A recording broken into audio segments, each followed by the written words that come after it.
ಈದನ್ ನೀನೇ ಪರಮಾತ್ಮನು ಅದರಿಂದೆ ಅನ್ನುವ ಸೂತ್ರ ಆರಂಭವಾಗಿ ಎರಡು ನುಡಿ ಮುಗಿದಿರೋ ಅದರಿಂದೆ ಸತ್ಯ ನೀನು, ಅದರಿಂದೆ ಸ್ವಯಂ ಜ್ಯೋತಿಯು, ಅದರಿಂದೆ ನಿತ್ಯ ಅಪರೋಕ್ಷನು, ಅದರಿಂದೆ ಹರಿಯನು ನಾನು ಆಗೋ ಸೋಹಂ ಎನಿಪುದು ಇದು ನಿನ್ನಳು ಔಪಚಾರಿಕ ವೈಷೆ ಅಂತ ಎರಡನೇ ನುಡಿಯ ಅರ್ಥ ಈ ಹಿಂದಿನ ಪ್ರವಚನದಲ್ಲಿ ಮುಕ್ತಾಯವಾಗಿದೆ. ಈಗ ಮೂರನೇ ನುಡಿ ಆರಂಭ ಆಗಿದೆ. ನಾನು ಯಾರು ಅಂತ ಪ್ರಶ್ನೆ ಮಾಡಿಕೊಂಡು ಆ ಬ್ರಹ್ಮವೇ ನಾನು ಆಗಿದ್ದೇನೆ ಎಂದು ತಿಳಿದುಕೊಳ್ಳುವುದು ಇದು ಉಪಚಾರ ಪರವಲ್ಲದೆ ಯಥಾರ್ಥ ಅಲ್ಲ ಅನ್ನುವುದು ಹಿಂದಿನ ಪ್ರವಚನದ ಅಭಿಪ್ರಾಯ. ಈಗೇನು ಹೇಳ್ತಾರ ನೋಡ್ರಿ, ತನುವಿನೋಳು ವಿಷಯವನ್ನು ಅನುಭವಿಸುವನಾರೆಂದು ಅನಿಮಿತ್ತವಹ ನಿನ್ನ ಭ್ರಮೆಯಿಂದೆ ಜನಿಸಿತು ಆತ್ಮವಿಚಾರವು. ಅದರಿಂದೆ ನಿನಗೆ ಕೇಳ ಘನತರ ಪದವು ಅಳವಟ್ಟುವುದು. ಪುಸ್ತಕ ಇಟ್ಕೊಂಡು ಕೇಳೋರಿಗೆ ಅನುಕೂಲ ಆಗಲಿ ಅಂತ ಪದಚ್ಛೇದ. ತನುವಿನೋಳು ಅನ್ನೋದು ಆರಂಭಿದೆ, ಆದರೆ ಇಲ್ಲಿ ನಾವು ಎಲ್ಲಿಂದ ತಗೋತೀನಿ ಅಂತ ಹೇಳಿದ್ರೆ ಅನ್ವಯ ನಿನ್ನ ಚಿದ್ಭ್ರಮೆಯಿಂದೆ, ನಿನ್ನ ಚಿದ್ಭ್ರಮೆಯಿಂದೆ ಅಲ್ಲಿಂದ ಅನ್ವಯ ಮಾಡೋಕೆ ಅನುಕೂಲ ಆಗ್ತದೆ. ಚಿದ್ಭ್ರಮೆ ಹೇಳಿದ್ದಾರೆ, ಜಡವಾದ ಪದಾರ್ಥಗಳಲ್ಲಿ ನಾನು ಎಂಬುವ ಭಾವನೆ ಉಂಟಾದದ್ದೇ ಚಿದ್ಭ್ರಮೆ. ತಾನು ಚೈತನ್ಯ ಸ್ವರೂಪ, ಆದರೆ ಜಡವಾದ ಶರೀರಾದಿಗಳಲ್ಲಿ, ಶರೀರ ಇಂದ್ರಿಯಗಳು ಮನ ಬುದ್ಧಾದಿಗಳಲ್ಲಿ ನಾನು ಎಂಬುವ ಭಾವನೆಯು ಉಂಟಾದದ್ದೇ ಚಿದ್ಭ್ರಮೆ. ಇದು ಅಕಸ್ಮಾತ್ ಯಾಕಾಯಿತು ಅಂತ ಕೇಳುವ ಹಾಗೆಲ್ಲ ಅಕಸ್ಮಾತ್ ಆಯಿತು ಅಂತ ಹೇಳಿದ್ದಾರೆ. ಆರಂಭದಲ್ಲಿ ಹೇಳಿದ್ದು ಮತ್ತೆ ಮತ್ತೆ ನೆನಪಾಗ್ತದೆ. ಪರದಳು ಆಕಸ್ಮಿಕವಾದನ ಕಲ್ಪಿತ ಪುರುಷನು ನಿಖಿಳ ಭಾವದೊಳಗುವುದು ಎನ್ನುವುದನ್ನು ನೆನಪು ಮಾಡಿಕೊಡ್ತು. ಇದು ಆಕಸ್ಮಿಕ. ನಿನ್ನ ಚಿದ್ಭ್ರಮೆಯಿಂದೆ ಯಾವಾಗ ಜಡ ಪದಾರ್ಥಗಳಲ್ಲಿ ನಾನು ಎಂಬುವ ಭಾವನೆಯನ್ನು ನೀನು ಮಾಡಿಕೊಂಡಿಯೋ ಅದುವೇ ಚಿದ್ಭ್ರಮೆ. ಅದರಿಂದೆ ತನುವಿನೊಳು ಈ ಶರೀರದಲ್ಲಿ ಇದು ಭೋಗಾಯತನ ಅಂತ ಕರೆಸಿಕೊಂಡಿದೆ. ಸ್ಥೂಲ ಶರೀರ ಭೋಗಾಯತನ. ತನುವಿನೊಳು ವಿಷಯವನ್ನು ರೂಪ ರಸ ಗಂಧ ಶಬ್ದ ಸ್ಪರ್ಶ ಅನ್ನುವ ವಿಷಯಗಳು, ಅದರಿಂದ ಉಂಟಾಗತಕ್ಕಂತಹ ಭೋಗ ಯಾವುದು ಅಂದರೆ ಒಂದು ಸುಖ ಒಂದು ದುಃಖ. ಎರಡೇ, ಸುಖ ದುಃಖ ಅನ್ಯತರ ಸಾಕ್ಷಾತ್ಕಾರ ಭೋಗ ಅಂತ ಬರ್ಕೊಂಡು ಬಂದ. ಒಂದು ಸುಖ ಒಂದು ದುಃಖ. ಭೋಗ ಅಂದರೆ ಮತ್ತೇನಿಲ್ಲ ಇಲ್ಲ, ಸುಖದ ಅನುಭವ ಅಥವಾ ದುಃಖದ ಅನುಭವ. ಅದರ ವಿಷಯಗಳು ಐದು: ರೂಪ ರಸ ಗಂಧ ಶಬ್ದ ಸ್ಪರ್ಶ. ಆರನೇ ವಿಷಯ ಇಲ್ಲ, ಐದೇ ವಿಷಯ. ಇವರಿಂದ ಉಂಟಾಗುವ ಅನುಭವ ಒಂದು ಸುಖಾತ್ಮಕ ಒಂದು ದುಃಖಾತ್ಮಕ. ಇಲ್ಲಿ ಏನಂತಾರೋ, ನಿನ್ನ ಚಿದ್ಭ್ರಮೆಯಿಂದ ಶರೀರಾದಿಗಳಲ್ಲಿ ನಾನು ಎಂಬುವ ಭಾವನೆಯನ್ನು ನೀನು ಮಾಡಿಕೊಂಡದ್ದರಿಂದ ತನುವಿನೊಳು ಈ ಸ್ಥೂಲ ಶರೀರದಲ್ಲಿ ಮೂರು ತಗೊಳ್ರಿ. ಆದರೆ ಎರಡಂತೂ ನಮಗೆ ಅನುಕೂಲ. ನಿದ್ರಾವಸ್ಥೆಯನ್ನು ಸ್ವಲ್ಪ ಹಿಂದಕ್ಕೆ ಸರಿಸೋಣ. ಅಲ್ಲೂ ಅನುಭವ ಇದೆ, ಸುಖದ ಅನುಭೂತಿ ಇದೆ ಎಲ್ಲಿಯೂ. ಆದರೆ ಅದು ವಿಷಯಜನ್ಯ ಸುಖ ಅಲ್ಲ. ಅದಕ್ಕಾಗಿ ಸ್ವಲ್ಪ ಹಿಂದಕ್ಕೆ ಸರಿಸೋಣ. ಈಗ ಎರಡು ತಗೊಳ್ಳೋದು. ಜಾಗೃತ ಅವಸ್ಥೆಯಲ್ಲಿಯೂ ವಿಷಯಗಳಿಲ್ಲ, ಸ್ಪಷ್ಟ. ಸ್ವಪ್ನ ಅವಸ್ಥೆಯಲ್ಲಿಯೂ ಕಲ್ಪಿತ ವಿಷಯಗಳಿಲ್ಲ, ಅದು ಸ್ಪಷ್ಟ. ಅದಕ್ಕಾಗಿ ಇವೆರಡನ್ನು ತಗೊಳ್ಳೋದು. ನಿದ್ರಾವಸ್ಥೆಯನ್ನು ಸರಿಸ್ತೀವಿ ಅಂತ. ಕಾರಣ ಏನು? ಅಲ್ಲಿ ವಿಷಯಜನ್ಯ ಸುಖ ಅಲ್ಲದು, ತನ್ನ ಸ್ವರೂಪದ ಪ್ರತಿಬಿಂಬಾತ್ಮಕವಾದ ಸುಖ ಅದು. ಅದಕ್ಕಾಗಿ ಇವೆರಡನ್ನು ತಗೊಳ್ಳೋಣ. ತನುವಿನೊಳು ವಿಷಯವನ್ನು ರೂಪಾದಿ ಪಂಚ ವಿಷಯಗಳನ್ನು ಅನುಭವಿಸುವನು ಆರು. ವಿಷಯಗಳನ್ನು ಅನುಭವಿಸುವವನು ಯಾರು? ಇಲ್ಲ, ಅನುಭವಿಸುವನು ಆರು ಅಂತ ಅರ್ಥ ಇದೆ. ಅನುಭವಿಸುವವನು ಯಾರು? ಅನುಭವಿಸುವವನು ಯಾರು ಅಂದರೆ ಏನು ತಪ್ಪಿಲ್ಲ. ವಿಷಯಗಳನ್ನು ಅನುಭವಿಸುವವನು ಯಾರು ಎಂದು ನಿನಗೆ ಬುದ್ಧಿ ಬಂತು. ಏನು ಬುದ್ಧಿ ಬಂತು? ಈ ಶರೀರದಲ್ಲಿ ಸುಖ ವಿಷಯಗಳ ರೂಪಾದಿ ಪಂಚ ವಿಷಯಗಳನ್ನು ಅನುಭವಿಸುವವರು ಯಾರು? ಮುಂದೆ ವಿಸ್ತಾರ ಆಗ್ತದೆ. ಈಗಿಷ್ಟೇ ಸಂಕ್ಷಿಪ್ತನಲ್ಲೂ ಇದೆ, ಮುಂದೆ ವಿಸ್ತಾರ ಆಗ್ತದೆ. ಅನುಭವಿಸುವವನು ಆರು. ಜನಿಸಿತು ಆತ್ಮವಿಚಾರ. ಇದರಿಂದ ಏನು ಉಂಟಾಯಿತು ಅಂದ್ರೆ ಶರೀರ, ಇಂದ್ರಿಯಗಳು, ಮನಸ್ಸು, ಬುದ್ಧಿ, ಚಿತ್ತು, ಅಹಂಕಾರ ಇವೆಲ್ಲವೂ ಇಲ್ಲಿದ. ಈ ಎಲ್ಲವುಗಳಲ್ಲಿ ವಿಷಯಗಳನ್ನು ಅನುಭವಿಸುವವರು ಯಾರು ಅನ್ನುವಂಥದ್ದು ಇಲ್ಲಿ ಸಂಶಯ ಉತ್ಥಾಪನೆ ಆಯಿತು. ಯಾರು ಅನುಭವಿಸುತ್ತಾರೆ ಅನ್ನುವ ಸಂಶಯ ಉತ್ಥಾಪನೆ ಆಯಿತು. ಜನಿಸಿತು ಆತ್ಮವಿಚಾರ. ಆತ್ಮವಿಚಾರ ಅಂದರೆ ಚೇತನ ಸ್ವರೂಪವಾದ ವ್ಯಕ್ತಿ ಇಲ್ಲಿ ಅನುಭವಿಸಬೇಕು. ಯಾಕಂದರೆ ಶರೀರವೇ ಚೇತನ ಅನ್ನೋರಿದ್ದಾರೆ ಮತವಾದಿಗಳು, ಚಾರ್ವಾಕಾದಿಗಳು. ಶರೀರವೇ ಆತ್ಮ, ಶರೀರ ಬಿಟ್ಟು ಬೇರೆ ಆತ್ಮ ಇಲ್ಲ. ಇಂದ್ರಿಯಗಳೇ ಆತ್ಮ, ಇಂದ್ರಿಯಗಳ ಬಿಟ್ಟು ಆತ್ಮ ಬೇರೆ ಇಲ್ಲ. ಚಾರ್ವಾತೈಕ ದೇಶಗಳು. ಹಾಗೆ ಈ ಪ್ರಾಣವೇ ಆತ್ಮ, ಮನಸ್ಸೇ ಆತ್ಮ, ಬುದ್ಧಿಯೇ ಆತ್ಮ ಅಂತ ಹೇಳೋರು ಬಹಳಷ್ಟು ಜನ ಮತವಾದಿಗಳಿದ್ದಾರೆ. ಅದಕ್ಕಾಗಿ ಈ ಶರೀರದಲ್ಲಿ ಇದ್ದುಕೊಂಡು ರೂಪಾದಿ ಪಂಚ ವಿಷಯಗಳನ್ನು ಅನುಭವಿಸುವವರು ಯಾರು? ರೂಪ ವಿಸ್ತಾರ ಮಾಡಿ ಹೇಳೋದು ಎಲ್ಲರಿಗೂ ಗೊತ್ತಾಗಿದೆ. ರೂಪ ಅಂದರೆ ಕಣ್ಣಿಗೆ ವಿಷಯವಾದದ್ದು ರೂಪ. ಅದು ಅರಿವಿ ಆಗ್ಬೋದು, ಹಂಚಿಗಾಗ್ಬೋದು, ಬೆಳ್ಳಿ, ಬಂಗಾರ, ನಿಮಗೇನೇನು ಕಣ್ಣಿಗೆ ವಿಷಯವಾಗುತ್ತದೆಯೋ ಅದೆಲ್ಲ ರೂಪ. ರಸ, 6 ವಿಧವಾದ ರಸ ಹೇಳಿದ್ದಾರೆ. ಮಧುರ, ಆಮ್ಲ, ಲವಣ, ಕಟು, ಕಷಾಯ, ಪಿತ್ತ, ಭೇದ ಅಂತ 6 ವಿಧವಾದ ರಸ. ಖಾರ, ಹುಳಿ, ಉಪ್ಪು, ಸಿಹಿ, ಒಗರು, ಕಹಿ ಇವ ವಿಷಯಗಳು, ರಸಗಳು. ಗಂಧ, ಒಂದು ಗಂಧ, ಸುಗಂಧ. ಶಬ್ದ, ಒಂದು ಹಿತವಾದದ್ದು, ಒಂದು ಅಹಿತವಾದದ್ದು.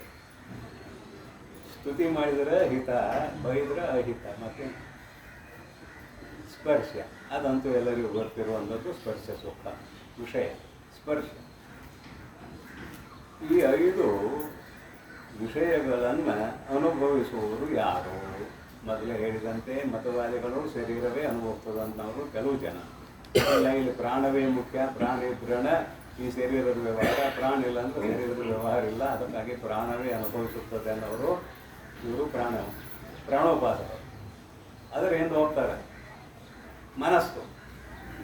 ಮನಸ್ಸಿದ್ರೆ ಎಲ್ಲ ವ್ಯವಹಾರ ಅಂತ ಅವರು ಮನೋಪಾಸಕರು, ಹಿರಣ್ಯಗರ್ಭರು ಅಂತ ಕರಿತೇವೆ ಅವರನ್ನು. ಆಮೇಲೆ ಬುದ್ಧಿ ಇದ್ದವರು ಮನಸ್ಸೇನು ಮಾಡ್ತದೆ, ಅದಕ್ಕೆ ಬುದ್ಧಿ ಎಲ್ಲವನ್ನು ಅನುಭವಿಸುವುದು ಅಂತ ಕೆಲವು ಜನ. ಹೀಗೆ ಮತವಾದಗಳು ಭಿನ್ನವಾಗಿ ಹೇಳೋಣದರಿಂದ ಇಲ್ಲಿ ಸಮಸ್ಯೆಯ ಉತ್ಥಾಪನೆ ಆಗುವುದಕ್ಕೆ ಅವಕಾಶ ಇದೆ. ಅದಕ್ಕೆ ಯಾರು ಅನುಭವಿಸುವವರು? ಜನಿಸಿತು ಆತ್ಮವಿಚಾರ. ಅದರಿಂದ ಈ ಆತ್ಮವಿಚಾರ ನನಗೆ ಉಂಟಾಯಿತು ಅಂದರೆ ಇಲ್ಲಿ ಆತ್ಮನನ್ನು ತಿಳಿದುಕೊಳ್ಳುವ ಅಭಿಪ್ರಾಯ ಉಂಟಾಯಿತು.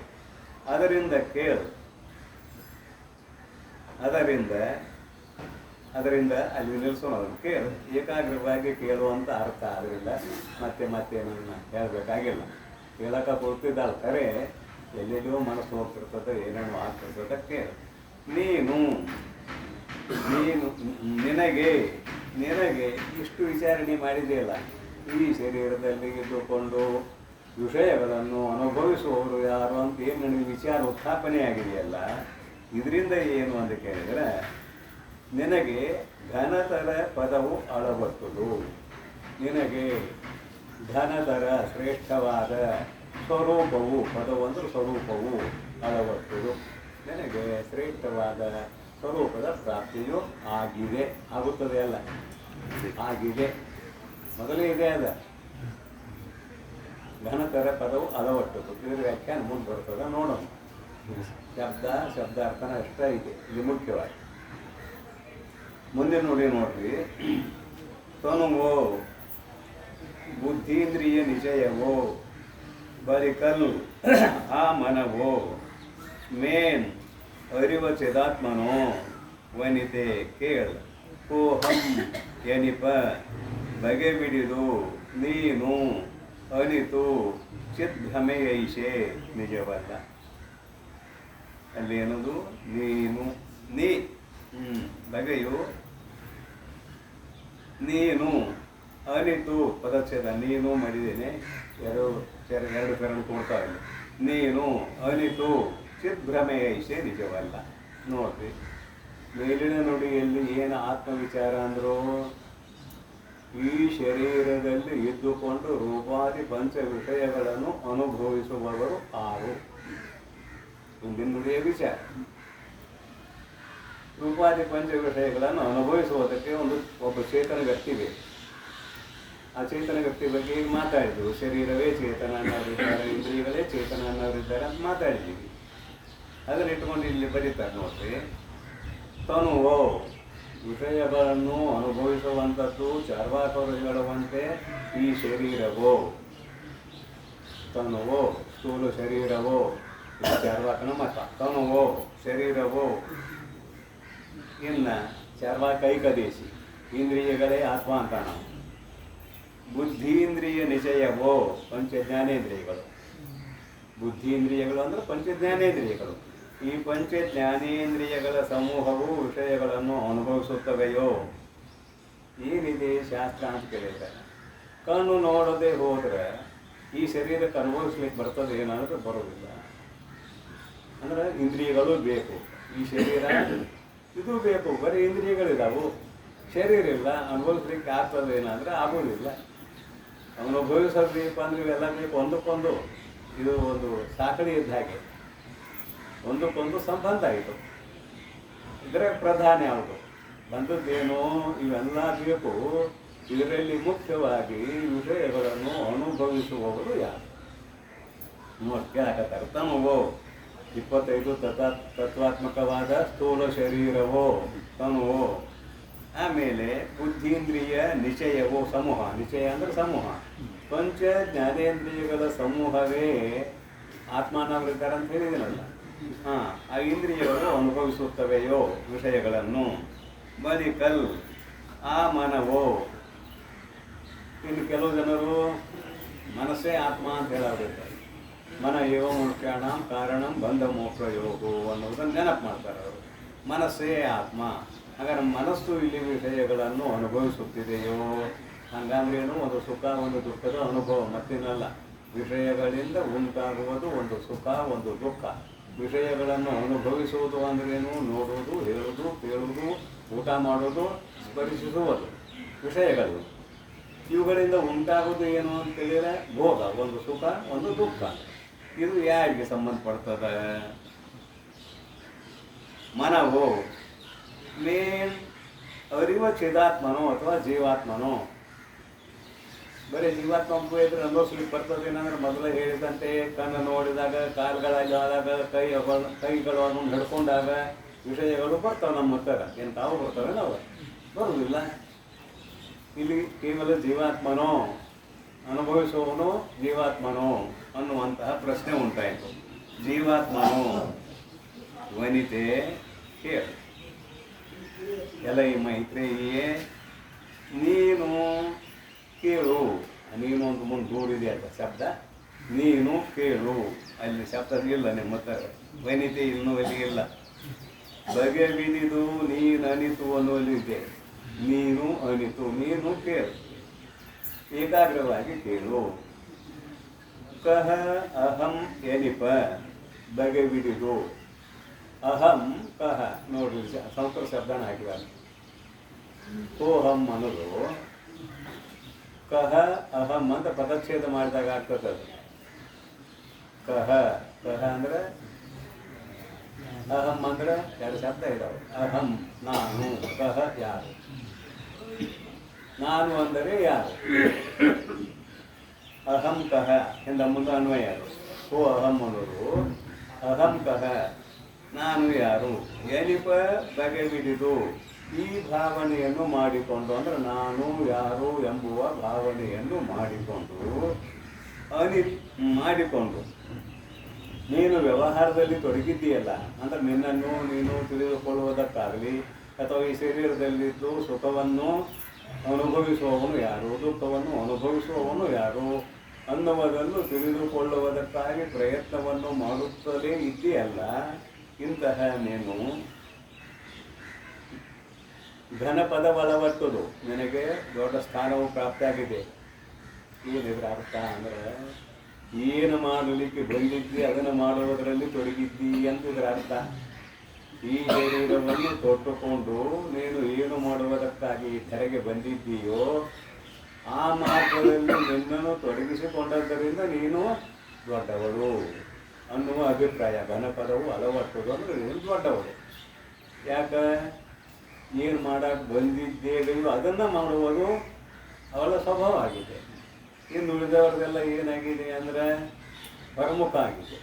ಭಾಳ ಗಳಿಸ್ಬೇಕು, ಭಾಳ ಮಾಡಬೇಕು, ಏನೇನು ಹೊರಮುಖದ ಪ್ರಪಂಚ ಸಾಕಷ್ಟು ಚಿರಪರಿಚಿತ ನಿಮ್ಮೆಲ್ಲರಿಗೂ. ಅದನ್ನೇನು ವಿಸ್ತಾರವಾಗಿ ಹೇಳಬೇಕಾದ ಅವಶ್ಯಕತೆ ಇಲ್ಲ. ಒಂದು ಬಂದರೆ ಇನ್ನೊಂದು ಅಂತಾನೆ, ಮತ್ತೊಂದು ಬಂದರೆ ಮಗದೊಂದು ಅಂತ. ಹಂಗೆ ಮುಂದಕ್ಕೆ ಹೋಗೋದು ಗಾಳಿ. ಅದಕ್ಕೆ ನಿಲುಗಡೆ ಅನ್ನೋದು ಇಲ್ಲವೇ ಇಲ್ಲ. ಶರೀರ ಬೆದ್ದು ಹಾಗಾಗಲೇ ನಿಲುಗಡೆ.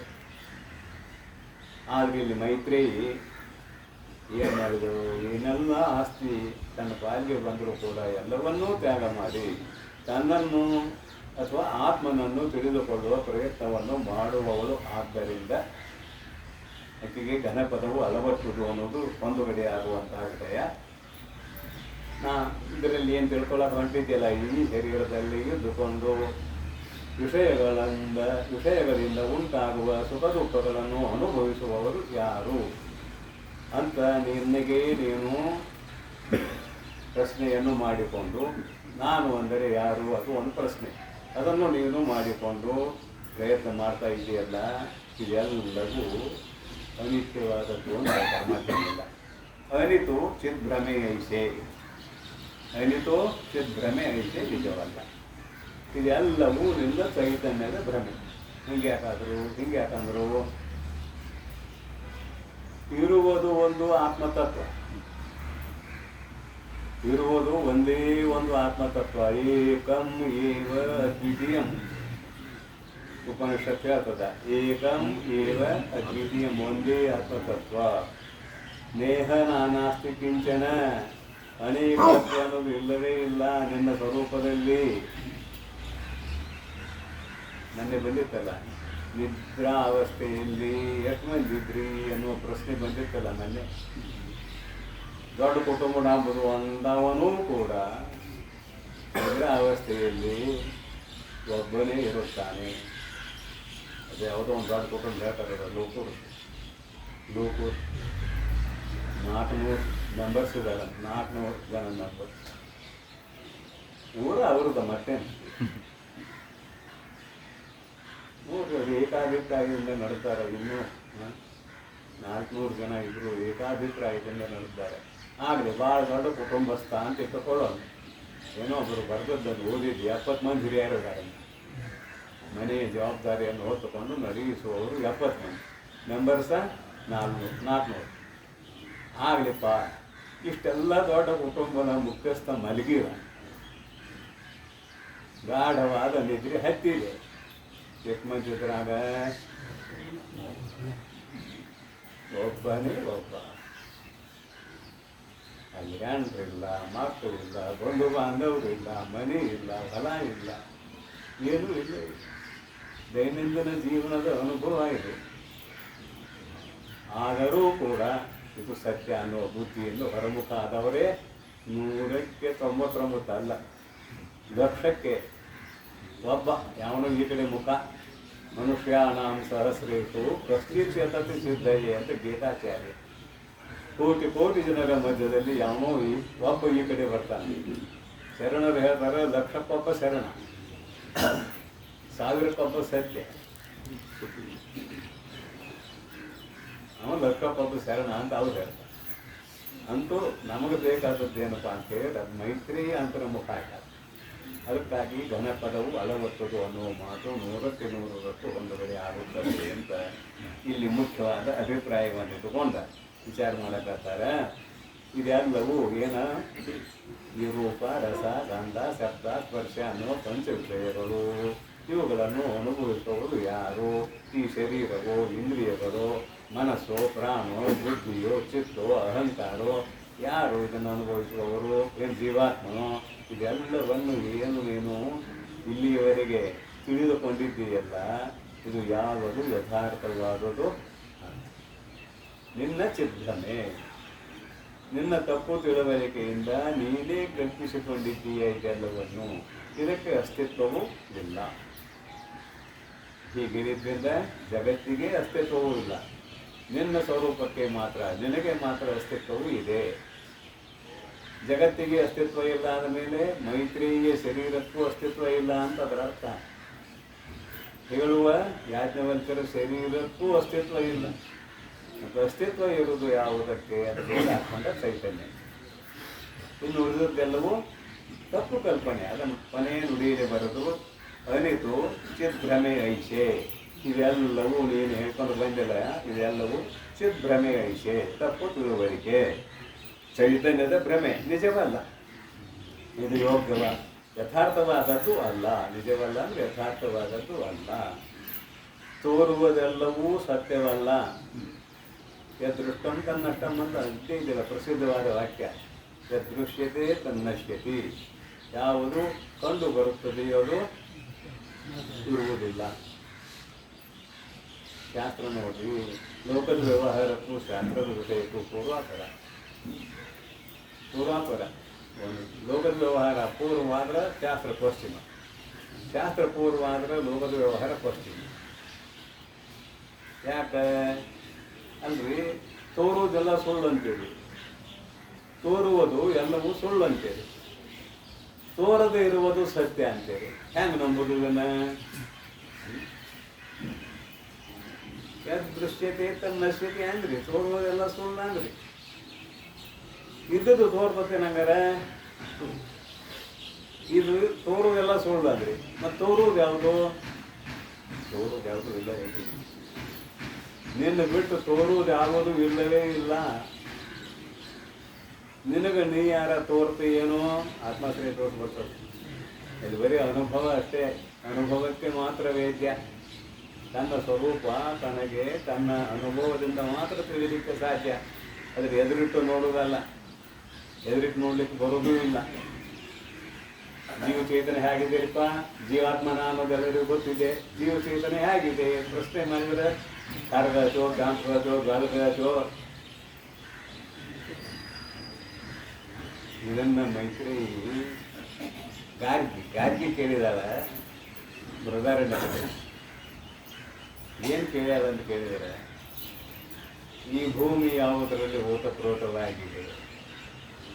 ಜಲದಲ್ಲಿ ಓತಪ್ರೋತವಾಗಿದೆ. ಜಲ ಯಾವುದರಲ್ಲಿ? ಅಗ್ನಿಯಲ್ಲಿ. ಅಗ್ನಿ ಯಾವುದರಲ್ಲಿ? ಗಾಳಿಯಲ್ಲಿ. ಗಾಳಿ ಯಾವುದರಲ್ಲಿ? ಆಕಾಶದಲ್ಲಿ. ಶಾಸ್ತ್ರ ಕೇಳಿದವರಿದ್ದರೆ ವಿಷಯ ಅರ್ಥ ಆಗ್ತದೆ. ಆಕಾಶವು ಯಾವುದರಲ್ಲಿ ಓತಪ್ರೋತವಾಗಿದೆ? ಮಾಯಾ ಬಿಟ್ಬಿಡು ಈಗ. ಆಕಾಶವು ಯಾವುದರಲ್ಲಿ ಓತಪ್ರೋತವಾಗಿದೆ ಅದು ಒಂದು ವೇಳೆ ಇಟ್ಕೊಂಡ್ರಿ. ಮಾಯೆಯಲ್ಲಿ ಓತಪ್ರೋತವಾಗಿದೆ, ನುಕ್ಸಾನ ಏನಿಲ್ಲ.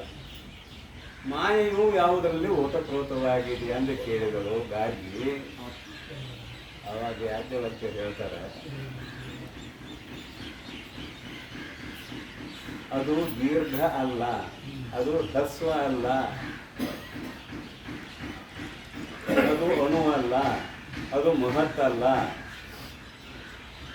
ಹೀಗೆ ಒಂದು ಪೂರ್ತ ಪಾಠ ಇದೆ.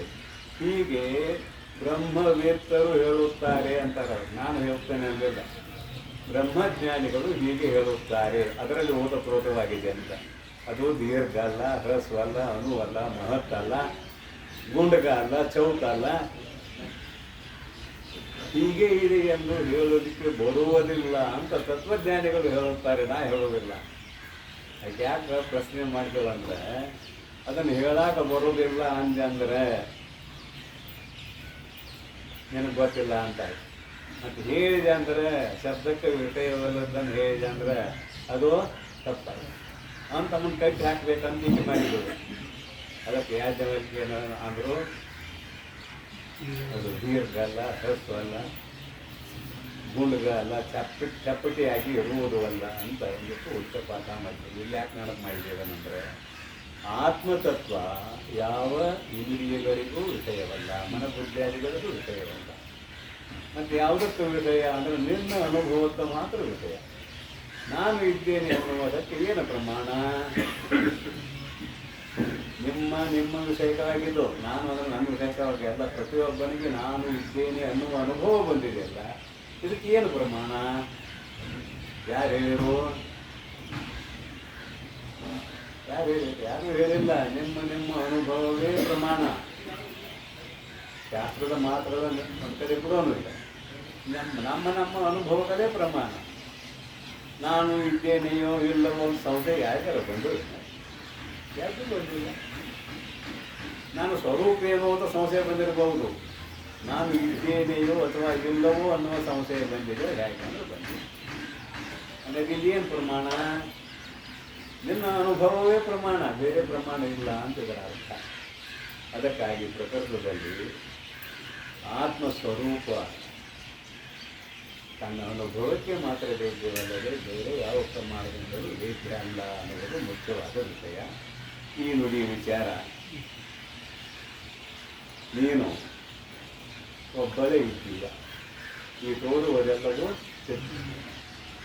ಇದಕ್ಕೆ ಅಸ್ತಿತ್ವ ಅನ್ನೋದು ಇಲ್ಲದೆ ಇಲ್ಲ ಅಂತ ಈ ನುಡಿಯ ವಿಚಾರವನ್ನು ಹೇಳಿದರು. ಮುಂದಿನ ನುಡಿಗೆ ಹೋಗೋಣ.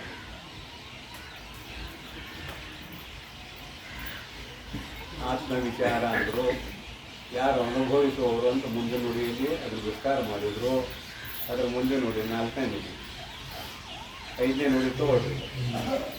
ಹೊರೆಯೇ ನೀನು ಅವರೊಡನೆ ಅನುದಿನವು ಎಲ್ಲಿಯೂ ನಿರಹಂಕಾರನು ನಿರ್ವಿಷಯಿ ನೀನು ಪರಮನು ಪರಮ ವಿರಕ್ತನು ನೀನು ಪರಮ ವಿರಕ್ತನು ಅತ್ಯಂತ ಶುದ್ಧನು ಪರಾತ್ಪರ ಬೊಮ್ಮ ಬೋಧ ಸ್ವರೂಪನು. ಈಗ ಆತ್ಮತತ್ವದ ಸ್ವರೂಪವನ್ನು ಒಂದು ರೀತಿಯಿಂದ ವ್ಯಾಖ್ಯಾನ ಮಾಡ್ತಾ ಇದ್ದಾರೆ. ಆತ್ಮತತ್ವದ ಸ್ವರೂಪವನ್ನು ಏನು ವ್ಯಾಖ್ಯಾನ ಮಾಡ್ತಾರೆ? ನೀನು ಅವರೊಡನೆ ಅನುದಿನ ಎಲ್ಲಿಯೂ ಹೊರೆಗೆ. ಅವರೊಡನೆ ಸತ್ತು ಬಂದಲ್ಲ, ನೀನು ಅನುದಿನವು ಅವರೊಡನೆ ಎಲ್ಲಿಯೂ ಹೊರೆಯೇ. ಅವರೊಡನೆ ಅಂದ್ರೆ ಈ ಶರೀರವು ವಿಷಯಗಳನ್ನು ಅನುಭವಿಸುತ್ತದೆಯೋ, ಇಂದ್ರಿಯಗಳು ವಿಷಯವನ್ನು ಅನುಭವಿಸುತ್ತವೆಯೋ, ಪ್ರಾಣವು ವಿಷಯವನ್ನು ಅನುಭವಿಸುತ್ತಿದೆಯೋ ಅಥವಾ ಮನಸ್ಸು ಅನುಭವಿಸುತ್ತಿದೆಯೋ ಎಲ್ಲ ಹೇಳ್ಕೊಡ್ರೆ ಅವನ ಮನಸ್ಸು, ಬುದ್ಧಿ, ಚಿತ್ತು, ಅಹಂಕಾರ ಇವು ಅನುಭವಿಸುತ್ತವೆ ಏನೋ ಅಥವಾ ಜೀವಾತ್ಮನು ಅನುಭವಿಸುತ್ತಾನೆಯೋ ಅಂತ ಏನು ಕೇಳಿದೆಲ್ಲ, ಈ ಎಲ್ಲ ಪದಾರ್ಥಗಳೊಡನೆ ನೀನು ಎಂದೂ ಬೆರೆಯಲಾರೆ, ಎಂದೂ ಕೂಡಿಕೊಳ್ಳಲಾರೆ. ಉದಾಹರಣೆಗೆ ಆಕಾಶ.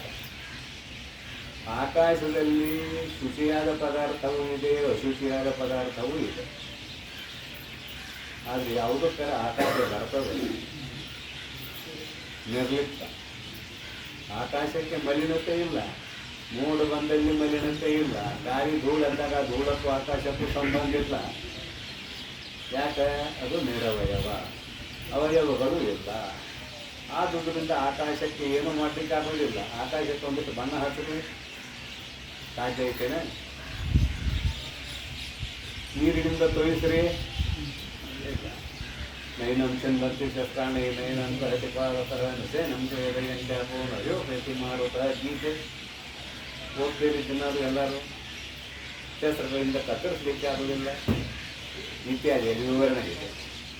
ಆಕಾಶಕ್ಕೆ ಯಾವುದರ ಸಂಬಂಧ ಇಲ್ಲ. ಮತ್ತು ಇವೆಲ್ಲವೂ ಆಕಾಶದಲ್ಲಿ ಇರತಕ್ಕಂಥವುಗಳಲ್ಲೇನೆ ರೂಪ, ರಸ, ಗಂಧ, ಶಬ್ದ, ಸ್ಪರ್ಶ ಅನ್ನೋ ಪಂಚ ವಿಷಯಗಳಾಗಲಿ, 84 ಲಕ್ಷ ಜೀವರಾಶಿಗಳಾಗಲಿ ಎಲ್ಲಿದ್ದಾವೆವು?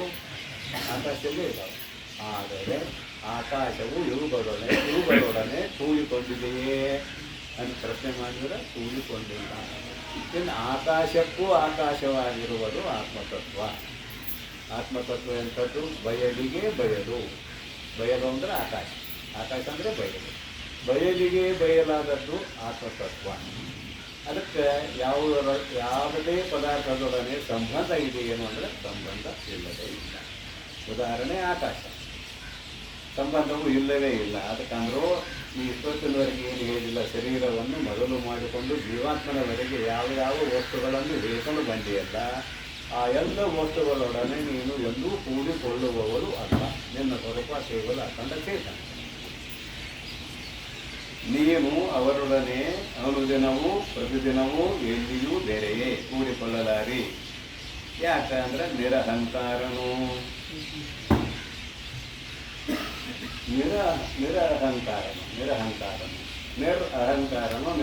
ನಿರಹಂಕಾರನು ಅಂತ ಅಲ್ಲಿ ಪದಚ್ಛೇದ. ಅಹಂಕಾರನು ನಿನ್ನಲ್ಲಿ ಅಹಂಕಾರ ಇಲ್ಲ ಅಂತ ಇದು ಶಬ್ದಾರ್ಥ. ನಾನು ಅನ್ನುವುದು ಅಹಂಕಾರ, ಮತ್ತೇನಲ್ಲ. ಎಲ್ಲ ನಾನಾ ಮಾಡಿದೆ ಲೋಕದ ವ್ಯವಹಾರದಲ್ಲೇ ಇದ್ದಾರೆ.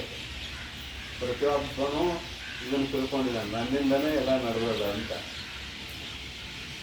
ಗೊತ್ತಂತ ಕೊಟ್ಟಾರೆ. ಬಂಡಿ ಕೆಳಗೆ ನಾಯಿ ಹೋಗ್ತಿತ್ತಂತ, ಬಂಡಿ ಎಳಿದು ಯಾರು ಎತ್ತಗಳು, ನಾಯಿ ಅಂತಿರ್ತಂತ ನಾನೇ ಬಂಡಿ ಎಳೆಯಕತ್ತ ನಿಮಗೆ ಗೊತ್ತಂತ ಕೊಟ್ಟಾರೆ. ಹಂಗೆ ನಮ್ಮ ಕರ್ಮಕ್ಕನುಗುಣವಾಗಿ ಜಗತ್ತಿನ ವ್ಯವಹಾರ ನಡೆದೇ ಇದೆ. ಮಾಡೋ ಪ್ರಯತ್ನ ಸುಳ್ಳಲ್ಲ, ಮಾಡಬಾರ್ದು ಅಂತೇಳಿ ಅರ್ಥಲ್ಲ. ಆದರೆ ಎಲ್ಲ ನಾನೇ ಮಾಡೀನಿ ಅನ್ನೋದು ತಪ್ಪು. ಇದು ಲೋಕದಲ್ಲಿರುವ ಅಹಂಕಾರದ ಸ್ಥಿತಿ. ನಾನು ಇಲ್ಲಿ ಆತ್ಮತತ್ವದಲ್ಲಿ ಅಹಂಕಾರ ಇಲ್ಲ ಅಂತ ಹೇಳಕತ್ತೆ. ಹಂಗಂದ್ರೆ ಏನು ಅಂತ ಕೇಳಿದ್ರೆ, ನಾನು ಅನ್ನುವ ಬುದ್ಧಿ ಇಲ್ಲ ಅಲ್ಲಿ. ಯಾಕೆ? ಆತ್ಮತತ್ವವನ್ನು ಬಿಟ್ಟು ಇನ್ನೊಂದಿಲ್ಲ. ಇನ್ನೊಂದಿದ್ದಾಗಲೇ ನಾನು ಅನ್ನೋ ಶಬ್ದ ಉತ್ಪತ್ತಿ ಆಗ್ತದೆ. ಇನ್ನೊಂದು ವಸ್ತು ಇತ್ತಂದ್ರೆ ನಾನು.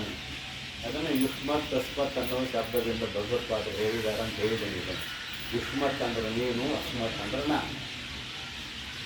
ಯುಷ್ಮದ್ ಅಸ್ಮತ್, ಯುಷ್ಮತ್ ಅಂತ ಮೊದಲು ಹಾಕ್ಯಾರ ಭಾಷೆಯಲ್ಲಿ. ಯುಷ್ಮತ್ ಅನ್ನೋ ಶಬ್ದವನ್ನೇ ಮೊದಲು ಹಾಕ್ಯಾರ, ಆಮೇಲೆ ಅಸ್ಮತ್ ಪದ ಹಾಕ್ಯಾರ. ನೋಡ್ರಿ ಜಾಣತನ. ಯುಷ್ಮತ್ತಿಲ್ಲ ಅಂದ್ರೆ ಅಸ್ಮತ್ತಿಲ್ಲ ಅಂದ್ರೆ ನೀನು ಅನ್ನೋದಿಲ್ಲದೆ ಹೋದರೆ ನಾನು ಅನ್ನೋದು ಇಲ್ಲ ಅಂತಿದ್ರೆ ಅರ್ಥ. ಮತ್ತೇನಿಲ್ಲ. ನೀನು ಅನ್ನೋದು ಯಾವುದು ಅಂತ ಹೇಳಿರ್ತಾರೆ. ಜಗತ್ತೇ ಇಲ್ಲ ಅಂದ ಮೇಲೆ ಆತ್ಮತತ್ವದಲ್ಲಿ ನಾನು ಎಂಬುವ ಶಬ್ದ ಪ್ರವೇಶ ಆಗ್ತದೆ ಏನಂತ ಹೇಳಿದ್ರೆ ಆಗುವುದಿಲ್ಲ. ನಾನು ಎಂಬುವ ಶಬ್ದದ ಉತ್ಪತ್ತಿ ಆಗ್ತದೆ ಏನಂತ ಹೇಳಿದ್ರೆ ಆಗುವುದಿಲ್ಲ ಅನ್ನುವುದನ್ನು ಹೇಳುವುದಕ್ಕಾಗಿ ನಿರಹಂಕಾರನು ಅಂದ್ರೆ ನಿನ್ನ ಸ್ವರೂಪ ಯಾವ ಶಬ್ದಕ್ಕೂ ವಿಷಯವಲ್ಲ. ನಿರಹಂಕಾರನು. ನಿರ್ವಿಷಯಿ. ಅಹಂಕಾರ ಸ್ಥೂಲವಾಗಿ ಸೂಕ್ಷ್ಮ ಶರೀರಕ್ಕೆ ಸಂಬಂಧಪಟ್ಟದ್ದು, ಅದನ್ನು ಕೂಡ ಜೋಡಿಸಬೇಕಿಲ್ಲ. ಅಹಂಕಾರ ನಿರ್ವಿಷಯಿ. ಇಲ್ಲೇನು ಮಾಡ್ತಾರೆ, ಸಂಕಲ್ಪ ವಿಕಲ್ಪ ಮಾಡುವಂಥ ಅಂತಃಕರಣ ವೃತ್ತಿ. ಅದು ಯಾವಾಗಲೂ ವಿಷಯಗಳಿಗೆ ಸಂಬಂಧಪಟ್ಟದ್ದು. ಬಂಧಾಯ ವಿಷಯಾಸಕ್ತಂ. ಅದೇ ಮನಸ್ಸಿನ ಬಗ್ಗೆ ಹೇಳಿದ. ಮನವೇವ ಮನುಷ್ಯಾನಾಂ ಕಾರಣಂ ಬಂಧಮೋಕ್ಷಯೋ ಬಂಧಾಯ ವಿಷಯಾಸಕ್ತಂ ಮುಕ್ತೈ ನಿರ್ವಿಷಯ ಸ್ಮೃತಃ ಅಂತ ಬರ್ತಾರೆ. ನಿರ್ವಿಷಯಂ ಸ್ಮೃತಃ ಅಂತ ಬರ್ತಾರೆ. ಏನು ಇದರ ಅರ್ಥ ಅಂತ ಕೇಳಿದ್ರೆ, ಯಾವಾಗಲೂ ಮನಸ್ಸು ವಿಷಯದಲ್ಲಿಯೇ ಸಂಕಲ್ಪ ವಿಕಲ್ಪ ಮಾಡ್ತಾ ಇರ್ತದೆ. ಮನಸ್ಸು ನಿನ್ನಲ್ಲಿ ಸೂಕ್ಷ್ಮ ಶರೀರವೂ ಇಲ್ಲ ಅನ್ನೋದು ಒಂದು ಅರ್ಥ ಇದೆ. ಇದು ನಿರಹಂಕಾರನು ಅನ್ನುವ ವ್ಯಾಖ್ಯಾನದಲ್ಲಿ ನಿನ್ನಲ್ಲಿ ಮನಸ್ಸು ಕೂಡ ಇದೆ. ನಿರ್ವಿಷಯಿ. ನೀನು ನಿರ್ವಿಷಯಿ. ನೀನು ಪರಮವಿರಕ್ತನು. ನೀನು ಅಂದ್ರೆ ಮೈತ್ರಿಗೆ ಹೊಂದುಗಡಿಯಾಗುವಂತೆ ಮೈತ್ರಿಯ ಸ್ವರೂಪಕ್ಕೆ ಹೇಳ್ತಾ ಇದ್ದ.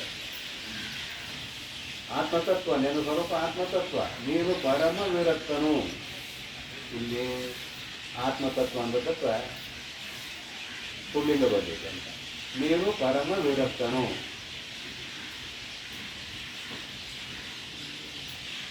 ರಕ್ತ ಅಂದ್ರೆ ಆಸಕ್ತಿ, ವಿರಕ್ತ ಅಂದ್ರೆ ಆಸಕ್ತಿ ಇಲ್ಲದ.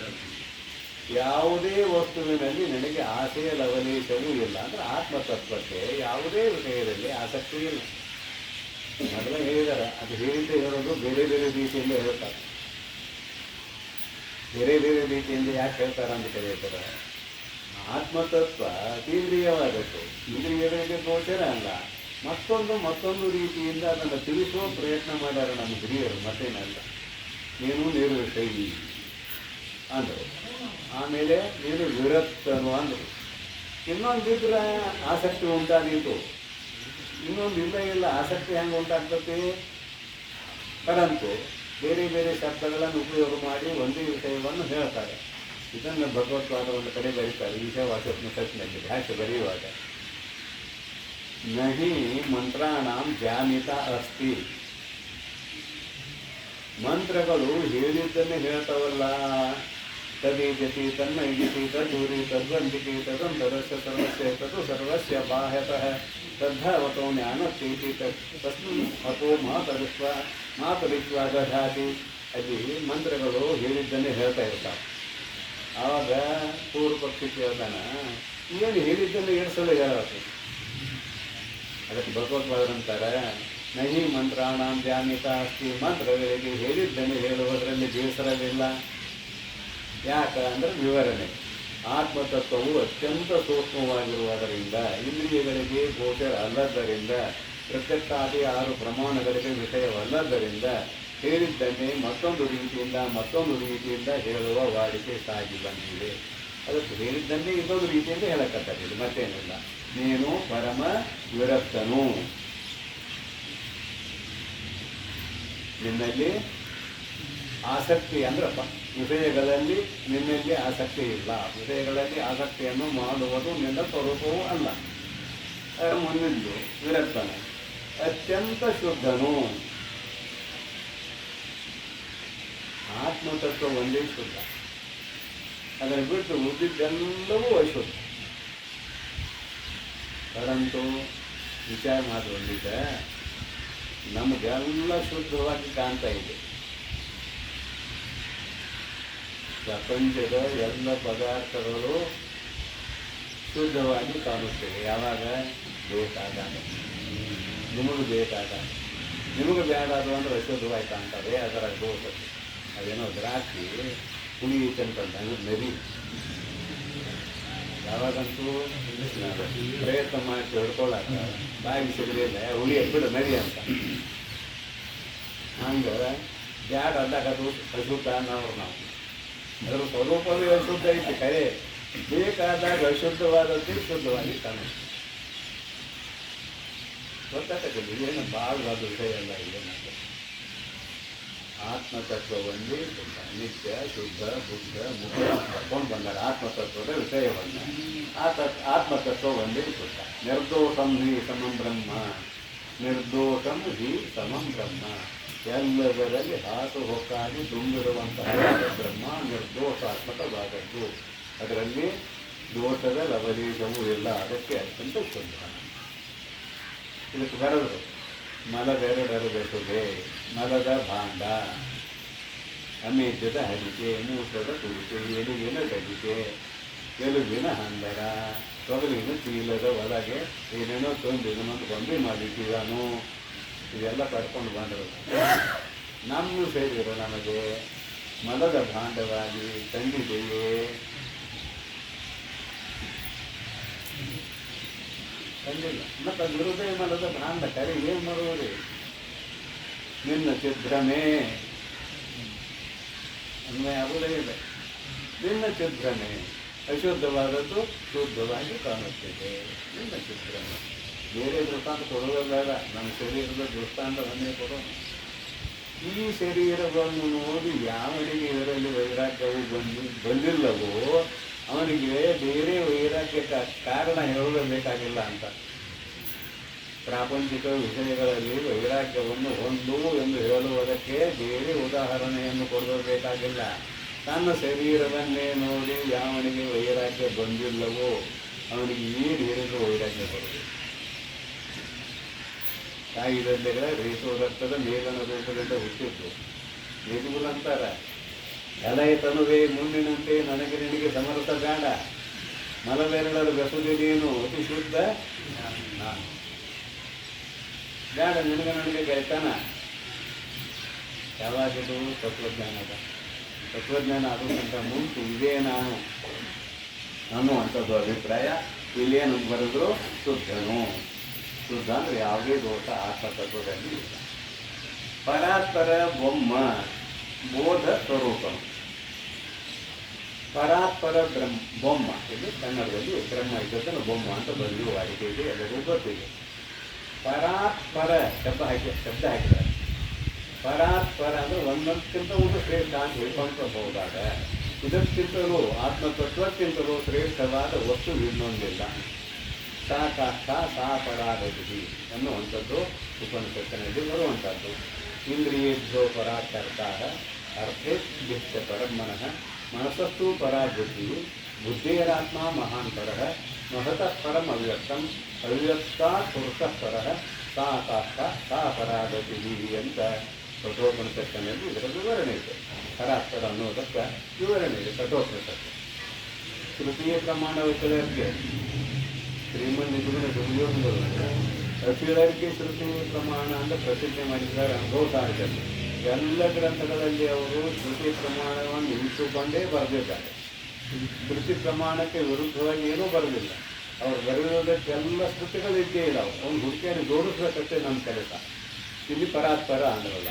ಯಾಕಂದ್ರೆ ಇಂದ್ರಿಯಗಳಿಗಿಂತಲೂ ವಿಷಯಗಳು ಶ್ರೇಷ್ಠ, ವಿಷಯಗಳಿಗಿಂತಲೂ ಮನಸ್ಸು ಶ್ರೇಷ್ಠ, ಮನಸ್ಸಿಗಿಂತಲೂ ಬುದ್ಧಿ ಶ್ರೇಷ್ಠ, ಬುದ್ಧಿಗಿಂತಲೂ ಮಹತ್ತತ್ವ ಶ್ರೇಷ್ಠ, ಮಹತ್ತತ್ವಕ್ಕಿಂತಲೂ ಪುರುಷನು ಶ್ರೇಷ್ಠ ಅಂತ ಹೇಳ್ಕೊಂಡು ಹಾಗೆ. ಆ ಪುರುಷನಿಗಿಂತಲೂ ಶ್ರೇಷ್ಠವಾದದ್ದು ಮತ್ತೊಂದು ಏನೂ ಇಲ್ಲ ಅಂದರು. ಅದಕ್ಕಾಗಿ ಪರಾತ್ಪರ ಅನ್ನುವಂಥ ಶಬ್ದ ಏನು ಹೇಳ್ತದೆ ಅಂದರೆ, ನಿನ್ನ ಸ್ವರೂಪಕ್ಕಿಂತಲೂ ಶ್ರೇಷ್ಠವಾದ ವಸ್ತು ಇನ್ನೊಂದು ಇಲ್ಲ. ಪರಾತ್ಪರ ಬೊಮ್ಮ ಬ್ರಹ್ಮ. ನೀನು ಪರಾತ್ಪರ ಬ್ರಹ್ಮ. ಅದನ್ನು ಈ ಪೂರ್ವದಲ್ಲಿ ಒಂದು 2 ಮಾತಿನಿಂದ ಹೇಳಿದ್ದೇನೆ. ಮುಂದಕ್ಕೆ ಉಪನಿಷತ್ತಿನಲ್ಲಿ ಒಂದು ಸಗುಣ ಬ್ರಹ್ಮ, ಒಂದು ನಿರ್ಗುಣ ಬ್ರಹ್ಮ ಅಂತ ಹೇಳ್ತಾರೆ. ಉಪಾಧಿಯಿಂದ ಕೂಡಿಕೊಂಡದ್ದು ಸಗುಣ ಬ್ರಹ್ಮ, ನಿರುಪಾಧಿಕವಾದದ್ದು ನಿರ್ಗುಣ ಬ್ರಹ್ಮ. ಸಗುಣ ಬ್ರಹ್ಮ ಯಾಕೆ ಅಂಗೀಕಾರ ಮಾಡಿದ್ದೀವಿ ಅಂದರೆ, ಮುಹೂರ್ತಗಳಿಗೆ ತಿಳಿಸುವುದಕ್ಕಾಗಿ ಸಗುಣ ಬ್ರಹ್ಮವನ್ನು ಅಂಗೀಕಾರ ಮಾಡಿದ್ದೀವಿ. ಈ ಪೂರ್ವದಲ್ಲಿ ಸಾಕಷ್ಟು ದೃಷ್ಟಾಂತ ಕೊಟ್ಟಾಗಿದೆ. ಮಾಯ ಉಪಾಧಿಯಿಂದ ಕೂಡಿಕೊಂಡಾಗ ಅದು ಶಬ್ದಕ್ಕೆ ವಿಷಯವಾಗುತ್ತದೆ. ಯಾವುದು? ಬ್ರಹ್ಮ. ಅಖಂಡ ಚೈತನ್ಯ ಮಾಯಾನು ಉಪಾಧಿಯಿಂದ ಕೂಡಿಕೊಂಡಾಗ ಅದು ವಿಷಯವಾಗುತ್ತದೆ. ಎಲ್ಲ ದೃಷ್ಟಾಂತ ಕೊಟ್ಟಾಗಿದೆ. ಸೋಪಾಧಿಕವಾದ ಆಕಾಶದಲ್ಲಿ ನೀರು ಹಾಕಕ್ಕೆ ಬರ್ತದೆ, ಕೂಡ್ರಾಕ್ ಬರ್ತದೆ, ಹೇಳಕ್ಕೆ ಬರ್ತದೆ, ಮಲ್ಗಕ್ಕೆ ಬರ್ತದೆ, ಅಡುಗೆ ಮಾಡಕ್ಕೆ ಬರ್ತದೆ. ಎಲ್ಲ ನಾವು ಮಾಡೋದು ಯಾವ್ದಾರ ಬೈಲಿನಾಗ, ಎಲ್ಲ ಬೈಲಿನಲ್ಲೇ ಮಾಡ್ತೇವೆ. ಅದು ಉಪಾಧಿಗ್ರಸ್ತವಾದ ಬೈಲಿನಲ್ಲಿ ಇದನ್ನೆಲ್ಲ ಮಾಡಕ್ಕೆ ಬರ್ತದಲ್ಲದೆ ನಿರುಪಾಧಿಕವಾದ ಬೈಲಿನಲ್ಲಿ ಅಡುಗೆ ಮಾಡಿ ಬರಬೇಕು. ಸೋಪಾಧಿಕವಾದ ಬೈಲಿನಲ್ಲೇ ಅಡುಗೆ ಮಾಡಬೇಕು. ಇದು ಕೇಳಿದಂತೂ ಎಲ್ಲರಿಗೂ ಜ್ಞಾಪಕ ಆಗಿಬಿಡ್ತದೆ. ಮೊದಲು ಹೇಳಿದ ಅಂತ ನೀರು ಹತ್ರ ಹಾಕಿರಿ, ಬೋಗನೆಗೆ ಹಾಕಿರಿ. ಬೋಗನೆ ಇರ್ತಿರೋ ಡಬ್ಬರಿ ಇರ್ತಿರೋ ಏನ್ರ ಹುಗ್ಗಿ ಮಾಡಕತ್ತಾರೆ ಕಾರ್ಯಕ್ರಮದಾಗ. ಗಂಗಾಲ್ ಇರ್ತಾರೆ, ಗಂಗಾಲನ್ನು ಅಂತಾರೆ, ಕಪ್ಪುರಿಗೇನು ಅಂತಾರೆ. ಹುಗ್ಗಿ ಹತ್ರ ಮಾಡಿರೋ ಕಪ್ಪುರಿಗೆ ಮಾಡಿರೋ. ಈ 100ಕ್ಕೆ 100 ಹುಗ್ಗಿ. ಕಪ್ಪರಿಗೆ ಹವನ ದೇಶದಲ್ಲಿರುವ ಬೈಲಿನಾಗ ಹುಗ್ಗಿ ಮಾಡ್ಯಾರಲ್ಲದೆ ಆ ತಗಡಿನಾಗ ಮಾಡ್ಯಾರ ಹುಗ್ಗಿ. ಹಾಗಾದರೆ ಬೈಲಿನಾಗ ಹುಗ್ಗಿ ಮಾಡಿದಾರೆ ಅಂದ್ರೆ ಆಯ್ಲೆ ಮಾಡ್ರಿ. ಕಪ್ಪರಿಗೆ ದೇಶದ ಇಲ್ಲಿ ಬೈಲತ್ತಲ್ಲ ಆಯ್ಲೆ ಮಾಡ್ರಿ ಅಂತ ಬರೋದು. ಆ ಹೊರಗಿರುವ ಬಯಲು ನಿರ್ಗುಣ ಬ್ರಹ್ಮ, ಆ ಕಪ್ಪರಿಗೆ ಹವನ ದೇಶದಲ್ಲಿರುವ ಬಯಲು ಸಗುಣ ಬ್ರಹ್ಮ. ಸಗುಣ ಬ್ರಹ್ಮದಲ್ಲಿ ಅಡುಗೆ ಮಾಡಕ್ಕೆ ಬಂತು. ಇದು ಸಗುಣ ಆಕಾಶದಲ್ಲಿ, ಉಪಾಧಿಗ್ರಸ್ತವಾದ ಆಕಾಶದಲ್ಲಿ ಅಡುಗೆ ಮಾಡಕ್ಕೆ ಬಂತು. ಹಾಗೆ ಸಗುಣ ಬ್ರಹ್ಮವನ್ನು ಅಂಗೀಕಾರ ಮಾಡಿದಾಗ ಮಾಯಾ ಉಪಾಧಿಯನ್ನು ಕೂಡಿಸಿಕೊಂಡಾಗ ಶಬ್ದಕ್ಕೆ ವಿಷಯ. ಅಲ್ಲಿ ಮತ್ತೆ ಭಾಗದಾಗ ಲಕ್ಷಣ ವಗೈರೆ ಇದೆ, ಅದನ್ನು ಬಿಡೋಣ. ಶಬ್ದಕ್ಕೆ ವಿಷಯ ಆಗ್ತದೆ. ಇಷ್ಟು ನಮಗೆ ಬೇಕಾದದ್ದು ಸಗುಣ ಬ್ರಹ್ಮ. ಇದಕ್ಕಿಂತಲೂ ಶ್ರೇಷ್ಠವಾದದ್ದು ಪರಬ್ರಹ್ಮ, ಇದಕ್ಕಿಂತಲೂ ಶ್ರೇಷ್ಠವಾದದ್ದು ನಿರ್ಗುಣ ಬ್ರಹ್ಮ. ಅದಕ್ಕೆ ನಿನ್ನ ಸ್ವರೂಪ ಸಗುಣ ಬ್ರಹ್ಮ ಅಲ್ಲ, ಪರಬ್ರಹ್ಮವೇ ನಿನ್ನ ಸ್ವರೂಪ ಅಂತ ಅಭಿಪ್ರಾಯ. ಪರಾತ್ಪರ ಬೊಮ್ಮ ಬೋಧ ಸ್ವರೂಪನು. ಇನ್ನೊಂದು ಮಾತು ಹಾಕಿದ್ರೆ, ಬೋಧ ಅಂದ್ರೆ ಜ್ಞಾನ, ಅರಿವು. ಏನೇನೋ ಅದಕ್ಕೆ ಜ್ಞಾನ ಅಂದ್ರಿ, ಜ್ಯೋತಿ ಅಂದ್ರಿ, ಅರಿವು ಅಂದ್ರಿ, ಇವೆಲ್ಲ ಪರ್ಯಾಯ ಶಬ್ದ. ಜ್ಞಾನ ಅಂದ್ರೆ ಏನು? ವಿಷಯವನ್ನು ಬೆಳಗುವುದು. ಇದು ಘಟ, ಇದು ಪಟ, ಇದು ಮನೆ, ಇದು ಮಠ. ಈ ಶಬ್ದಗಳಿಂದ ನಾವು ವಸ್ತುಗಳನ್ನು ತಿಳಿತೇವೆ. ಬೆಳಗುವುದು ಜ್ಞಾನ ಅಂದ್ರೆ. ಜ್ಯೋತಿ ಅಂದರೆ ಅದು ಬೆಳಗುವುದು, ಅರಿವು ಅಂದರೂ ಕೂಡ ಅದು ಬೆಳಗುವುದು. ಇಲ್ಲಿ ನಿನ್ನ ಸ್ವರೂಪ ಎಂಥದ್ದು ಅಂತ ಕೇಳಿದ್ರೆ ಕೇವಲ ಅರಿವಿನ ಗಟ್ಟಿ, ಕೇವಲ ಅರಿವಿನ ಗಟ್ಟಿ ಅಂತ ಹೇಳ್ತಾರೆ. ಅದನ್ನು ಮುಂದೆ ಬೇಕಾಗಿತ್ತು, ಮುಂದೆ ಉಪಯೋಗ ಸಾಕಷ್ಟ. ಅರಿವಿನ ಗಟ್ಟಿ ಬೋಧ ಸ್ವರೂಪನು, ನೀನು ಬೋಧ ಸ್ವರೂಪಗಳು ಆಗಿದ್ದೀಯ ಅಂತ ಈ ನುಡಿಯ ಅರ್ಥ. ಅರ್ಥಾತ್ ಇಲ್ಲಿ ಏನು ಹೇಳಿದ್ರು ಅಂತ ಕೇಳಿದರೆ ಅನುಭವಿಸುವವನು ಆರು ಈ ನುಡಿಯಲ್ಲಿ. ಹಿಂದಿನ ನುಡಿಯಲ್ಲಿ ಹೇಳಿದ್ದನ್ನು ವಿವರಣೆ ಮಾಡಿದ್ರು. ಅನುಭವಿಸುವವರು ಯಾರೂ ಇಲ್ಲ. ಯಾಕಾದಲ್ಲ ಭ್ರಮೆ. ಆತ್ಮತತ್ವಕ್ಕೆ ಇಂದ್ರಿಯಗಳೇ ಇಲ್ಲ. ಮತ್ತು ಅದನ್ನು ಹೇಳಿ ಆಯ್ತಲ್ಲ ಎಷ್ಟೋ ಜನವರಿಗೆ.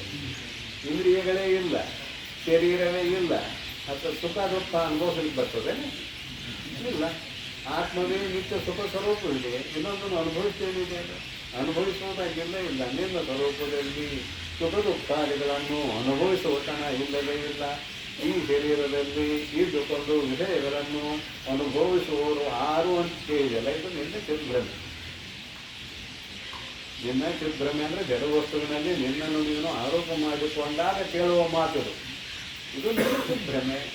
ಅದಕ್ಕೆ ಏನು ಹೇಳಿದ್ರು ಹತ್ರ ನಿನ್ನ ಸ್ವರೂಪದಲ್ಲಿ ಯಾವುದೂ ಇಲ್ಲ, ಕೇವಲ ಚೇತನವು ನೀನು ಅನ್ನುವುದನ್ನು ತಿಳಿಸುವುದಕ್ಕಾಗಿ ಬೋಧ ಸ್ವರೂಪನು, ನೀನು ಕೇವಲ ಅರ್ಜುನ ಗಟ್ಟಿಯಾಗಿದ್ದೀಯ ಅನ್ನುವ ಮಾತನ್ನು ಇಲ್ಲಿ ಹೇಳಿದರು.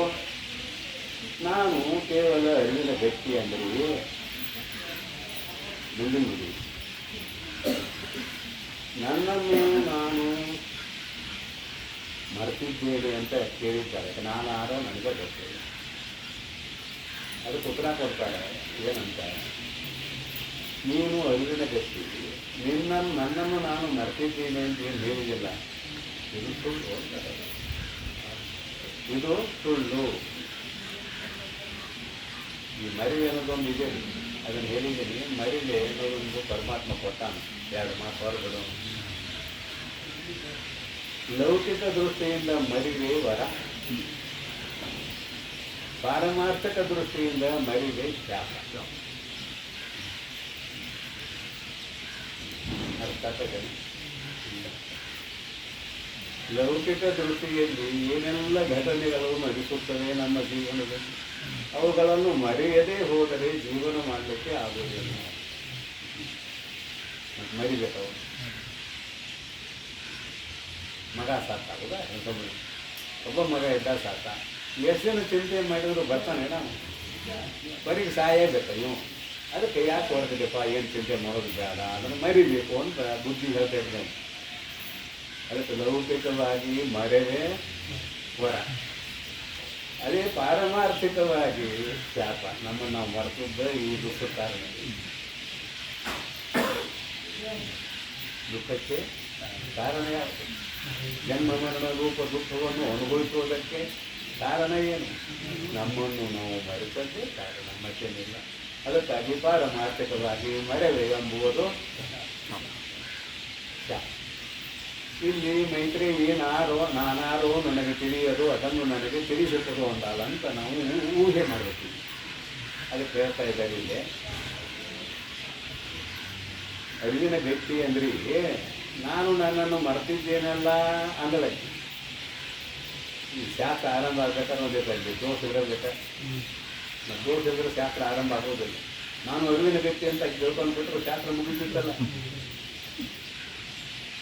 ನಾನು ಅದು ಸ್ವರೂಪವೇ ಆಗಿರುವ ಚೈತನ್ಯ ಅಂತ ತಿಳ್ಕೊಂಡು ಬಿಟ್ಟಿದ್ರು ಶಾಸ್ತ್ರ ಮುಗಿತಿತ್ತು.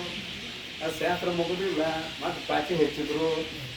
ಅದಕ್ಕೆ ಆಮೇಲೆ ಅಂತ ಮೈತ್ರಿ, ನಾನು ಅರಿವಿನ ಗಟ್ಟಿ ಆದರೆ ನಾನು ನನ್ನನ್ನು ಏಕೆ ಮರೆತು ಅಂದರು. ಅದಕ್ಕೆ ಉತ್ತರ ಕೊಡ್ತಾರೆ ನೋಡ್ರಿ. ಮರದ ಓಲ್ ತೋರಿತು ಆ ಮರವೇ ನೆನ್ನೋದು ಮತ್ತೆ. ಮರದ ಓಲ್ ತೋರಿತಾ ಇದೆ, ತೋರಿತು ಪ್ರದರ್ಶನ ಮಾಡ್ತಾ ಇದ್ದೇನೆ. ಆ ಮರವೇ ನೆನ್ನೋಳು ಮಿಥ್ಯೆಯು ಅರಿವು ನೆನ್ನೊಡಲಾದ ಸತದಿಂದ ಬರಿದೆ ಕಲ್ಪಿತವು ಐತೆ. ನಿಖಿಲವೆಲ್ಲವೂ ನೀನು ಮರೆಯೇ ನಿನ್ನನ್ನು ಸದಾ ದೃಷ್ಟಿ ಮಾತ್ರ. ಮುಂದೆ ನುಡಿ ಸದಾ ದೃಷ್ಟಿ ಮಾತ್ರ. ಇಲ್ಲಿ ಒಂದು ಶಬ್ದ ಅದೇನೋ ಇಂಗ್ಲೀಷ್ ಫ್ರೆಂಡ್ಸಿಗೆ ಇದೆ, ಮರದ ಓಲ್ ತೋರಿತು ಆ ಮರವೇ ನಿನ್ನೋಡು ನಿತ್ಯ ಅಂತ ಹೀಗೆ ಶಬ್ದ. ಆದರೆ ಕಾಡ ಓಲಿಯಲ್ಲಿ ಹೀಗೆ ಇತ್ತು, ಅಥವಾ ಮರೆತ ಓಲ್ ತೋರಿತು ಅಂತಿತ್ತು. ಸರಳ ಆಗ್ತದ. ಮರೆತ ಓಲ್ ತೋರಿತು ಅಂತ ಒಂದು ವೇಳೆ ಇದ್ರೆ ಮರೆತಂತೆ ತೋರಿತು. ಇಲ್ಲಿ ಮರದ ಓಲ್ ತೋರಿತು ಅಂದ್ರೆ ಮರ ಅನ್ನೋದೊಂದು ಏನಿದೆ ಅಂತ ಕೇಳಿದ್ರೆ ವೃಕ್ಷ ಇದೆ. ಮರದ ಓಲ್ ತೋರಿತು, ಮರದಂತೆ ತೋರಿತು ಅಂತ ಅರ್ಥ ಮಾಡೋದು ಎಷ್ಟೋ ಜನ ಆಯ್ತಾರೆ. ಮರದ ಓಲ್ ತೋರಿತು, ವೃಕ್ಷದಂತೆ ತೋರಿತು ಅಂತ ಅರ್ಥ ಮಾಡೋರಿದ್ದಾರೆ. ಒಂದ್ಸಲ ಯಾರೋ ಹೇಳಿದ್ರ, ನೆನಪಾಗಿತ್ತು, ಇನ್ನೊಂದು ಹೇಳಿದ್ರು. ಅವ್ರು ಯಾರೋ ಅನುಭವ ಸಾರದ ಬಗ್ಗೆ ಒಬ್ಬರು ಹೇಳಾಕತ್ತಿದ್ರಂತ. ನಾ ಹುಡುಗರು ಹೇಳಾಕತ್ತಿದ್ರು, ಇದು ರೇಡಿಯೋದಾಗ ಹೋಗುವುದನ್ನು ಕೇಳಿ ನಾ ಹೇಳೋದು. ಅಲ್ಲಿ ಶಿವಪುತ್ರಪ್ಪ ಅವರು ಇದ್ರ ಡಬ್ಬ್ಯಾಗ, ಹಿಂದಿನ ಡಬ್ಬ್ಯಾಗ ಮುಂದಿನ ಡಬ್ಬ್ಯಾಗ ಮಾತಾಡೋದು ಕೇಳ್ತಿತ್ತು. ಅದರ ಒಬ್ಬ ಹೇಳ್ತಿದ್ದಂತ ತನ್ನ ಶಿಷ್ಯ ಬಳಗಕ್ಕ, ನಿಜಗುಣಪ್ಪ ಎಂಥ ಮಾತು ಹೇಳ್ಯಾನಪ್ಪ, ನೀರಾಗ ಕೊಡುವ ಅಂತ ಹೇಳುವಾಗ ಈ ಜಗತ್ತೇನು ಹೋಗ್ತದೆ ಅಂತ ಹೇಳ್ಯಾನು ಅಂತ. ಯಾವ ಶಬ್ದಕ್ಕೆ ಅಂತ ಕೇಳಿದ್ರೆ ನಿರಾಕುಲ ಭಾನು ಸನ್ನಿಧಿಯಂತೆ, ನಿರಾಕುಲ ಭಾನು ಸನ್ನಿಧಿಯಂತೆ ಒಂದು ವಾಕ್ಯ ಬರುತ್ತೆ. ಯಾಕಂದ್ರೆ ಸಂವಿಧಾನ ಕರ್ತೃತ್ವ ಪರಮಾತ್ಮನಿಗೆ ಹೇಳಕೊಂಡಿರುವ ಸಂದರ್ಭ ಅದು. ಈ ಜಗತ್ತಿಗೆ ಪರಮಾತ್ಮ ಕಾರಣ, ಅವನ ಸಂವಿಧಾನ ಕರ್ತ ಅಂತ ಹೇಳಾಕುವಂಥ ಸಂದರ್ಭ. ನಿರಾಕುಲ ಭಾನು ಸನ್ನಿಧಿಯಂತೆ, ನೀರ ಕೊಡುವ ಅಂತ ಹೇಳೋದು ಹಂಗೆ ಜಗತ್ತೇನು ಹೋಗ್ತದೆ ನಿಜಗೂ ಆಗ್ತದೆ ಅಂತ ಅಂದಂತಮ್ಮ ಶಿವಪುತ್ರಪ್ಪ ಏನು ಮಾಡೋದು. ಹಾಗೆ ಮರದ ಓಲ್ ತೋರಿತು, ವೃಕ್ಷದಂತೆ ತೋರಿತು ಅನ್ನೋರು ಎಷ್ಟೋ ಜನ ಇದ್ದಾರೆ. ಮರೆತ ಓಲ್ ತೋರಿತು ಅಂತ ಬರೆದಿದ್ದರೆ ಇರ್ಬೋದು, ಬರೆದಿದ್ದರೆ ಈ ಅಪಾರ್ಥಕ್ಕೆ ಅವಕಾಶವಿಲ್ಲ. ಮರೆತ ಓಲ್ ತೋರಿತು, ಮರೆತಂತೆ ತೋರಿತು, ನೀನು ಮರೆತಿಲ್ಲ. ಮರದ ಓಲ್ ತೋರಿತು ಅನ್ನೋದು ಅರ್ಥ, ಮತ್ತೇನಲ್ಲ.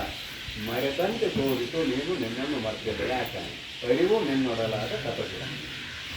ನಿನ್ನ ಸ್ವರೂಪ ಕೇವಲ ಅರಿವಿನ ಸ್ವರೂಪ, ನಿನ್ನನ್ನು ನೀನು ಮರೆತಿಲ್ಲ, ಮರೆತಂತೆ ತೋರಿತು ಅನ್ನುವುದು ಈ ಶಬ್ದದ ಅರ್ಥ, ಅದರ ವ್ಯಾಖ್ಯಾನ. ನಾಳೆ ಪ್ರವಚನದಲ್ಲಿ ನಾವು ಜೀವನದಲ್ಲಿ ಆರೋಗ್ಯ ವಿವರಿಸುತ್ತೇನೆ. ಓಂ ತತ್ಸತ್ ಪರಬ್ರಹ್ಮಣೇ ನಮಃ.